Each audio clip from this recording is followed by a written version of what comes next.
What are you waiting for? Let the system handle it. That's what we're talking about today. Hi, this is Frank Buck, and this is the place to be if you want to get organized and make it look easy. If you've been around me for very long, you know how much I believe in the power of the to-do list, preferably a digital one. Life gets easier when you learn to throw things on the list as soon as they occur to you. No more forgetting. But often we're impacted by the things other people should be doing. Here's some examples. First, you're working on a project with others and have delegated certain tasks to them. How do you make sure everyone comes through with what they're supposed to do? Here's another one. Someone borrows books, your lawnmower, or anything else that belongs to you. How do you keep up with what you've loaned to whom? What sort of trigger will cause you to mention something when an item is not returned? Or third, you've placed an order with a company. How do you keep up with what you've ordered and from whom you've ordered it? At what point would you call to ask about the status of an order? And what's the trigger that would cause you to make that call? As long as we live in a world where our happiness, success, longevity, or whatever else is in part dependent on other people, we need to have some system that will allow us to follow up. Here's how this started for me. At the start of my career, my organizational tools consisted of a memo pad and my tickler file. When someone borrowed something from me, I immediately made a note in that memo pad, something like, expect to receive XYZ book from Steve loaned on October 3rd. After asking myself when I wanted to see the reminder, I would drop the little slip of paper into the appropriate tickler file, the tickler file for that date. Okay, I place an order with a company. I'd like to make a copy of that order and write expect to receive on the top of the form and ask myself when I should expect that order to arrive and throw the form into the tickler file for around that date.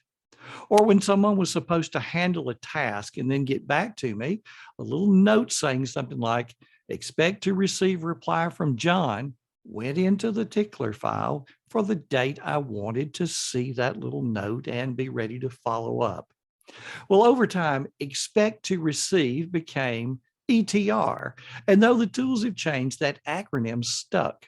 And when I moved to a digital task list in 2001, I would simply include the letters ETR at the start of any task where I was expecting to receive something from someone else. I would include the task, the name of the person, what it was that I was waiting on, and I would put a due date, the date that I want to see this again so that I can follow up. And so that way, nothing ever fell through the cracks. I earned the right to forget about it on the appropriate day. There it was. If the person had already handled it, I could check it off as done. If not, I could follow up. So what if I want to see at a glance all the things that I'm expecting from other people? On my digital to-do list, I search for ETR. The result is a complete list of everything I'm expecting from everybody else. So now enter the ETR tag. For a long time, I used keywords in the task name to provide context. I would add the word call to any task that involved a phone call or errand into any task that involved getting in the car.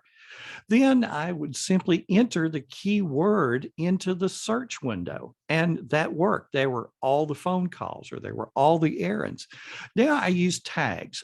I've created an ETR tag and I attach it to any task where I'm expecting to receive something from someone else. So when I want to see all of those ETRs, all of those things that other people owe me, I just simply click on the ETR tag in the sidebar, and there's my list. Now, here's a pro tip. In Remember the Milk, after clicking on that ETR tag for the first time, I go up to that cog at the top of the task list. It's right beside where you see the incomplete and completed labels. And I choose to sort by due date. So that way, I see the ETR items that are overdue or due now at the top of the list and the ETR items for the future at the bottom. So I've got some chronology there, and I'm not worried about those things that I'm expecting to receive in a month, but I do want to follow up on the things that are due now or that are maybe overdue. So the need grows greater as our careers advance. The further we advance in our chosen professions, the more our success depends on getting work done through other people. Yes, training is important so that people can come through without follow up. And yes, having confidence in those with whom we interact is important. However, people do drop the ball. And when that happens, the consequences are often felt far up the chain of command. When we delegate, it takes only a second to decide when we should expect the completion of the task and make the appropriate entry on the digital to-do list. That simple habit provides peace of mind. You develop the reputation of being someone who follows up. Throw it on the task list, tag it ETR, or put ETR simply somewhere in the task so that you can search for it later. Relying on our memories for all of the responsibilities doesn't work, even when they're our responsibilities. But now when we're trying to add to that, remembering all the things that we're expecting other people to do makes things a whole lot more complex. It's just a recipe for disaster. Our lives are complex enough as it is, and that complexity requires simple systems. So, what are you waiting on from other people? Take a few minutes to identify those tasks, put them on your list, and assign due dates to prompt you to follow up. It's too simple not to do. Now, in this episode, I did mention using tags in Remember the Milk.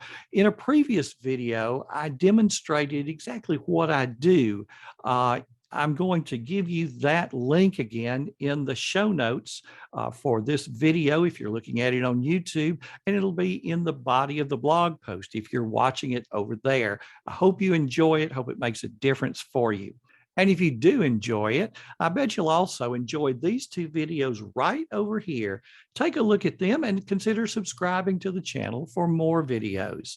Thanks for stopping by today. This has been Frank Buck, helping you get organized and make it look easy.